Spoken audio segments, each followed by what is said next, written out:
My God, why have you forsaken me? I trusted you, God. I loved you. Why are you allowing me to suffer? You have been with me, and now you are entirely absent. Where are you, God? Look at where my life has ended up. I have no one. I'm worthless. My trust in you was false. Why did I ever think you would love me and care for me in the first place? I hurt, God. My heart is broken. God, please come back and help me.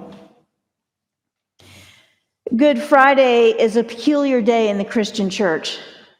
Unlike all our other holidays where we celebrate life eternal given through Jesus' resurrection, Good Friday is a day where we enter into and are consumed by darkness and death. Yes, we remember Jesus' death on the cross, but Good Friday is also a day when we can remember our own agonies. In fact, Good Friday encourages us to do so.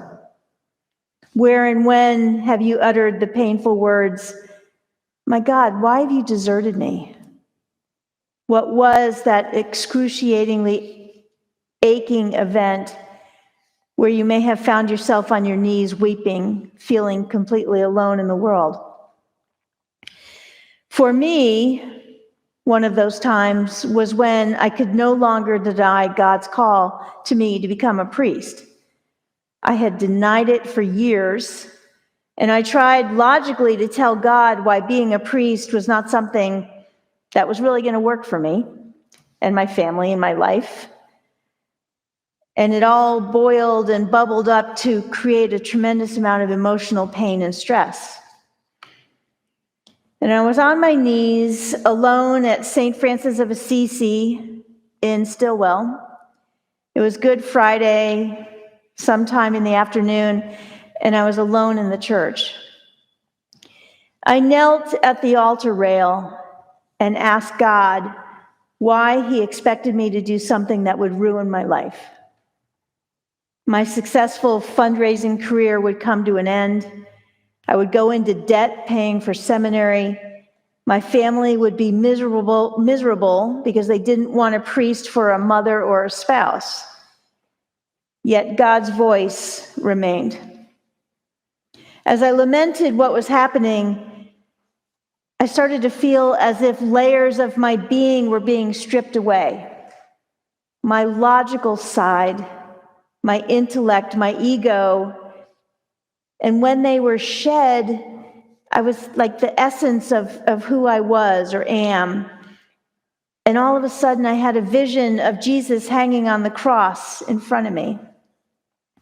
And as I looked at him, I moved closer and closer to the cross until I was at his feet.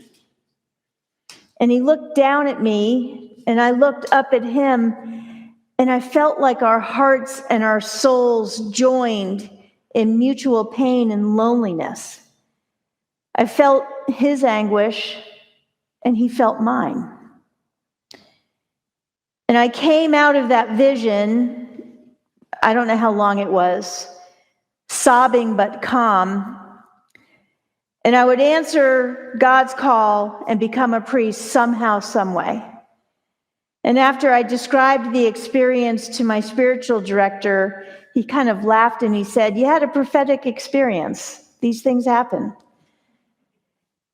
Anyway, God answered when I pleaded that he come soon to help me. "Be not far away, O Lord. You are my strength. Hasten to help me." I laid my agony at the foot of the cross, and this act changed my life.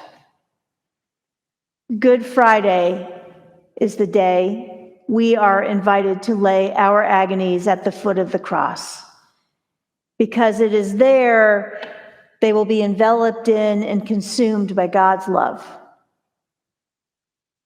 For he does not despise nor abhor the poor in their poverty, neither does he hide his face from them, but when they cry to him, he hears them. Amen.